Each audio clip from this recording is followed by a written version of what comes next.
Today I'm going to be talking about something that really took my attention. It's crazy because I never looked at these Bible verses in the same light that I look at them now. It was funny too, like this past Sunday at our church, one of the pastors, he came from speaking about the lost sheep when Jesus left the shepherd left the 99 to go get the one. And in that moment, God resonated with me because I would always talk about the prodigal son, right? That was like one of the biggest things that God would allow me to talk about. Yeah, that God would allow me to talk about. And it really grasped my attention because a lot of people are like dealing with family members and stuff like that that have gone astray or left the church or whatever you want to say. Just they don't follow the faith anymore or like they walked away. And in that they get discouraged and stuff like that because they're like, what happened to my child? Is my child ever going to come back? Or is it going to be too late because of the times that we're living in? They have these concerns concerning their kids, not knowing that there's promises in the Bible or God reassures us, Jesus reassured us not to worry about these things. So anyway, back to this Sunday, was talking about that how the shepherd left the 99 to go get the one and why that was important. And because that one is one that, is going to do some big stuff or have a huge assignment on their life that only they can carry out because of their journey, right? So anyway, while he was preaching that thing, God just started giving me revelation of the prodigal son and how it's related. And I chuckled. Like every time God like gives revelation that just blows my mind, I chuckle. Right? Because I never connected these two things. And it's funny because they're in the same area of scripture. They both come from Luke 15. So it blew my mind because I was like, wow, these things are more connected than I thought. But I never put those two together. I always looked at them like two different situations. Like the prodigal son was basically talking about somebody that goes astray and then comes back willing. And they're like, hey, man, here I am. I'm coming back. I'm a mess, but here I am, not thinking that you've been through so much in your life that you feel like you can't come back to God or whatever, but you come back anyway because with Him there's safety, with Him there's peace, with Him there's freedom, right? And you already tasted and seen that He's good, so it's be like, let me just go back. I know I messed up. I know I backslid. I know I did this. I know I did that, but let me still go back and see if they'll take me back. So that's a story that I related with because I backslid a long time ago, and that it was just it was like that, right? Not the same situation, but that. And then, but the lost sheep, right? It's like a different scenario, but I never looked at it in like a similar context, right? That there are people that God has just have to go get. You know what I mean? Some of us come back willing because we hit rock bottom, but I have another story and another testimony of how I went, I don't want to call it astray, because I still had the faith, stuff like that, but I did something outside of what God wanted me to do. And even though it was still in the context of God and faith and Jesus and all that good stuff, the word of God and all that good stuff, I wasn't doing what or wasn't where God wanted me to be intentionally because I didn't like where I was at that time. So because of that, I went astray, but God came back and snatched my behind back. You know what I mean? So it just that blew me. But I'm gonna give both scenarios, both testimonies. I'm not gonna be long winded with either one of them or whatever. But I wanted to encourage you guys first because that is, I feel like that is what is needed because so many people, I just want to put it like this.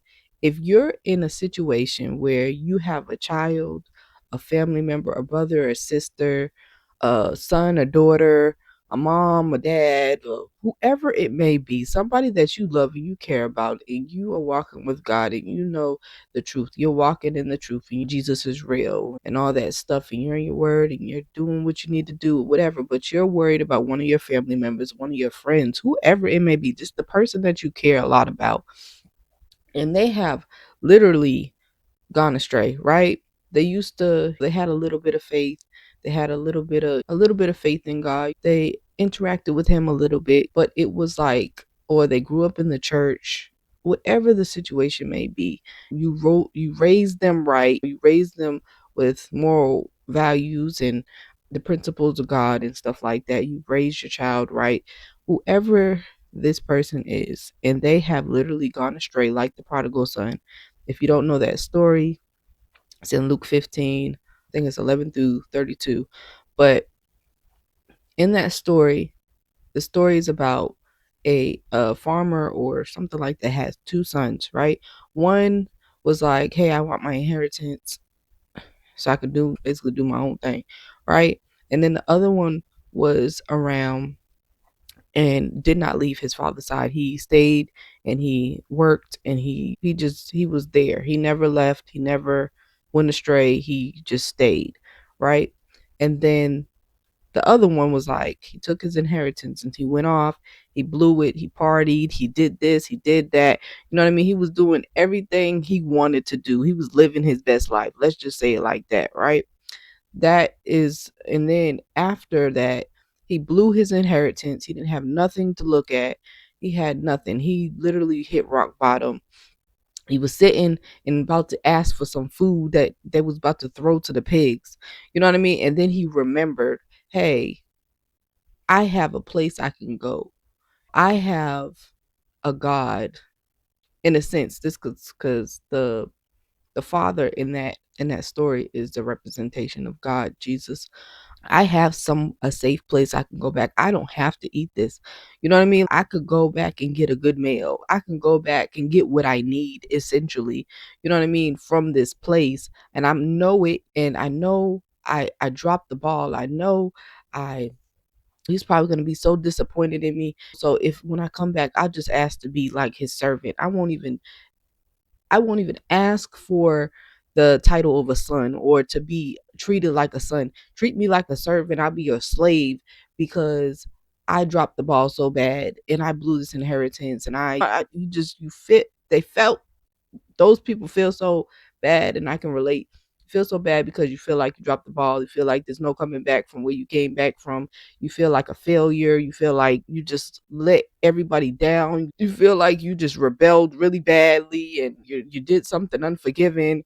Like in that place, you're like at a really bad low. And in that, for the prodigal son, the story, in the midst of that, he was like, I'll just go back and I hope he takes me back. And so he went back, and instead of the father being angry with their son, he ran to him open arms, embraced him, and told the his people, his servants, or whoever was servicing him at that time, he was like, go and get the fattest cow or the meatiest cow you can find and put a nice spread. Let's celebrate. So that son that went astray, he was expecting the treatment that he probably felt he deserved. But instead, he was welcomed back with open arms, love, and celebration, right? That's what I want to say for those of I know some people struggle with that constant context of that person that you love went and is going and doing what they want. They're living their best life there. They might be living a certain lifestyle, whatever it may be. It doesn't matter.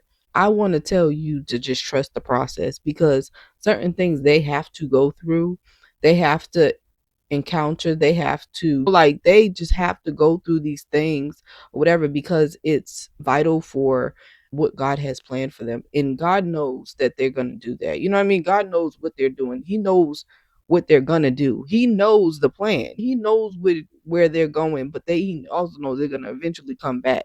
Keep praying, but don't get like downcasted in there. Just know that they'll eventually come back. Your job is to keep praying for that one, that went astray and just know and have faith that they are going to come back, and whether they come back on their own or God pulls them back. You know what I mean? Because he also would make it uncomfortable for them.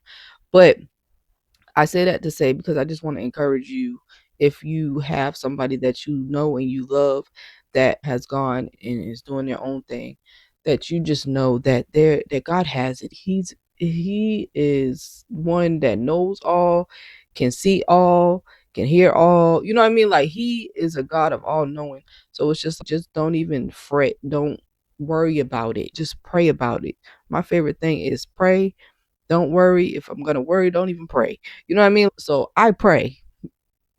And then I have to trust the process, because I too went through that season of going astray and coming back feeling like I shouldn't deserve to come back, but I did.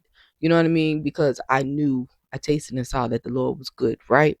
So in that, I'll give a quick testimony real quick of that. But I fell into a situation, needed to make some money, went back into selling my body online, which is something I had didn't previously or whatever. But in this time it was different, because I was really like getting indulged in my word of God and drawing closer to the Lord and finding out who he was. And he was revealing so much to me at that time. And I fell in a hard situation, and I was like, I need to make money. So I was like, Lord, I don't know. I wasn't there with my trust level yet. So I was like, I'm going to go off and do my own thing so I can bring some money in. And I knew it was going to be displeasing to God, but I did it anyway, because I was like, listen, I got a family to feed. That situation did not work out the way I wanted it to or intended it to. If anything, I was in a worse situation than I was before I went into it. In the midst of that, I was like, Lord, I'm sorry. You know what I mean? Like, my mindset, I hit rock bottom. Like, my mindset was like really bad. I had really bad thoughts concerning me, and I was just like, I felt worthless. Like, God was not gonna forgive me. Like, I felt like literally like there was nothing I could do to get back into God's good graces, but I was gonna try anyway. And God took me back in His arms lovingly. He like, even though he had to make sure I was good, you know what I mean, and I meant what I said. He didn't make me feel like he hated me or he didn't care about me or anything like that. If anything, he came back and he embraced me and he took me back. He reassured me. He let me know he loved me. He let me know he was there. You know what I mean? Like, I was grateful for how God treated me and how he handled me in that moment, because if he had come from a moment of like correction or just chastisement, I probably would have said, freak this man, but I didn't. And God was like, I'm right here. I'm not going nowhere. And I was like, me too. At that point, because I was like, I already done seen what's out there, and there ain't nothing there for me. You know what I mean? I don't want to go back to that. Lord, if I'll serve you for the rest of my life. And I had a made up mind. And so that was my prodigal son story. And I have never, since then, I haven't gone astray in that context where I would just left God and did my own thing. But I don't want to say backslide, but I did do my own thing in a different context within the faith. And that was not what that it is equally to me as bad. But then there's another story that I was talking about, the parable about the how Jesus left the 99, or the shepherd. I always like to say Jesus, but the shepherd, because I associate Jesus to the shepherd. Anyway, how Jesus or the shepherd left the 99 to go get the one, and how that one is really important or vital or whatever. So I also was in a situation too where, first, let me back up and tell you the story of what that happened. So what happened was, the shepherd was with the 99 sheep, or the 100 sheep, and then he noticed one was gone. So it wasn't 100, it was 99 sheep. So literally left the 99, went to go get that one that went astray. And when he brought it back, it was rejoicing, celebration, because that one had came back into the fold, right? So there was another situation, and I was at my church, and there was some things that were going on that I didn't like or whatever, and I don't know. I was just like, I want to I need a break. It was one of those type of situations. I need a break. I need to go somewhere else for a little bit. So I went somewhere else. I think I went to two different churches. I went to my mom's church at that time. She goes to a different church now. But I went to my mom's church and I was sat in there, and it was funny because I knew I wasn't supposed to be there, right? Like I knew that, and it wasn't really that I was running away from my church. It was I was running from my calling, right? Because God was calling me, and I was like, huh? God was calling me, and I was like, "You want me to do what now? The huh? What you mean? Mm-mm. All right, toodaloo. I'm trying to be somewhere and just sit down, get the word, and call it a day. Okay? But you want me to work? Huh? Okay. Listen, sorry, but that's really what I ran, and then so I hit the Jonah. I tell people I hit the Jonah, in which I really did. When God was calling Jonah, Jonah took off. He said, "What you want me to do? What?" I did the same thing. I promise you I did. God said, he said, came to me in visitation in my sleep, and he said, Ma, he called me by name, and he told me, he said, I called you to be da da da da da, and I said, huh? Okay. Anyway, that I woke up. I literally, who that was a. I woke up. I don't even know if there's words to express how I woke up, cause it really that was a. I ain't never had no dream like that since. That wasn't even a dream. That was like meditation. Okay. Anyway, back to the story. So anyway, I okay. So I was running away from my calling. I wasn't really running away from the church, but I was like, I had to get out of this place because I was like, once God revealed who I was and my calling was, I knew it was only I go to a prophetic church. So I was like, I knew it was only a matter of time before they knew. And they called me out on it. So I was like, I don't want nothing to do with it. Like I'm running before they find out. So anyway, I left and I went to my mom's church, and I lied to you not. I went there, and the word was, you're not supposed to. One of the things the pastor, you ain't supposed to be here. There's a place for you. You know where you're supposed to be. And he was like, but you're running. And I was sitting there. He wasn't talking to me. He was talking to everybody. But I knew he was talking to me. So, because I knew I was running. And so I was sitting there, and I was like, I started laughing. My mom looking at me, chuckling. And I'm like, don't look at me. Don't look at me. So anyway, scratch that. Go to a different church. So I was like, nah, I ain't trying to deal with that right now. I'm trying to go somewhere and lay low. I go to another church, and this was near my house that I'm in now. And oh my goodness, I loved that church. That was a godly church. And it wasn't even people that looked like me, okay? It wasn't people that looked like it was, but that church was like you could feel the spirit in there. You knew God dwelled there. And they moved with so much love, and it's just if I ever been in a building where I seen so many people doing the work of Christ and exemplifying him in an amazing way. Like being great examples of how Christ walked on this. Like he says to be imitators of him. They were doing a great job of imitating Christ. And it's like it wasn't a fake love. It was a genuine love. And it just I don't know, that place was just it was a nice I wanted to stay there. But I knew I knew that's not where God had called me to be at that time. So anyway, I went there 2 or 3 times, and each time the word did not change. Okay, it was. I think even in one of them, he even said, "You're being Jonah right now. You're running. God called you to be." And I was just like, I can't get away. I can't run away. God is right here with me. He's sitting there trying to snatch me back, whatever. So I was sitting there and I was just like really starting to get like frustrated because I couldn't run. I was like, God, you right here with me. Like, you won't even allow me to run. So anyway, one night I had another dream and it was a warning. And God had warned me. He told me, he said, if you want to run like Jonah, I will treat you like Jonah. And then he gave me a dream of something really bad happened to me and how in the condition I would come back. And I was just like, uh, I hear you, God. I hear you loud and clear. I'm coming back. So he had to literally snatch me back because I was being so hard headed coming back. I didn't want to go back. I promise you, I didn't want to go.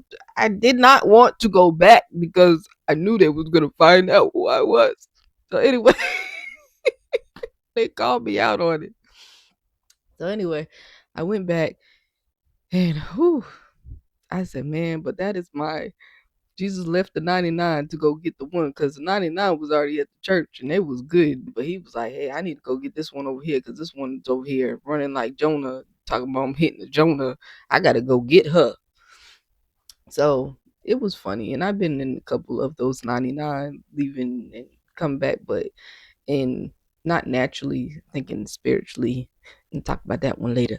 But anyway, that is my 99 and one story, but it's just a testimony, just bringing everything back in of how like Jesus will either come get you or come get or go get them. He'll make it very uncomfortable or he'll make it let them know I am pursuing you to come with me. Of course, we have free will. We can reject that all day long, but you're going to be running for life. You know what I mean? Especially if you have a calling on your life or if that person that you love and care about has a calling on, God is not going to leave them alone. You know what I mean? Like, they're either going to fall into a situation where they don't have nowhere to run to but to God, or God is going to chase them down and let them know that he's there with them and they need to come back. And they're going to know that they're running. Like most people that run, they know. Most people that willingly run, I think that she definitely ran. It took off from the 99. It was like, man, I'm pew. But both situations, they've gone astray, right? One, they come back willingly, probably in the worst condition they've ever been in. In another situation, Jesus goes and gets them. But in both situations, there's a celebration because they came back. So I just want to leave and encourage you guys that do not worry about don't worry about your loved one, the one that gone astray, the one that is doing their own thing, the one that is not where you hope them to be with God and with Christ in their relationship and stuff. Like, don't even worry about that stuff. Just keep praying for them because it's gonna be one of the two situations. They're either going to come back and they're gonna have to go through certain things. Like sometimes that process is a process for a reason. Sometimes they have to go through certain things and encounter certain things, do certain things or whatever, because it's essential to their story or to their what God is calling them to be. They have to go through certain stuff. It's part of their journey. So just trust God in it and know that he got it. As long as you still praying about it and stuff like that, even if it don't look the way that you want it to look, even though it may not go the way that you want it to go, even though they're not moving the way that you want them to move, just trust God in it because God is going to handle that situation and he's going to bring them back into the fold, whether he go get them himself or they come back willingly on their own, because it's going to be one of the two situations. They're either going to be a prodigal son or they're going to be that one sheep that took off and got away and Jesus had to go back and get them. So just stay encouraged, know that they're going to come back, trust the process, trust God, and just know that he is in control of it all. And for the ones, I want to talk to y'all runners. Yeah, I want to talk to y'all runners. Y'all Jonah's the ones hitting the Jonah right now. Don't steal my stuff either. That's mine. Hitting the Jonah, created by this one, right? But anyway, if you is being a Jonah right now, just know there's gonna be a set time for you to go back. You know what I mean? Whether you're gonna go through some stuff and you're going to have no choice but to come back to God. I'm telling you. And if you're on the other end and you're fighting that or whatever, he'll come and get you. He will make your life real uncomfortable. He'll let you know he after you and you need to come back. You still have free will, but what I'll say is don't fight the current. Don't fight it. You know what I mean? Because what you're gonna do is you're gonna make your life really hard. You're gonna make it to the point where, like people, it's just gonna be real difficult for you. You're gonna find yourself in cycles and situations and stuff like that. You trying to fix, but nothing works. Just don't fight it. Just go with Jesus.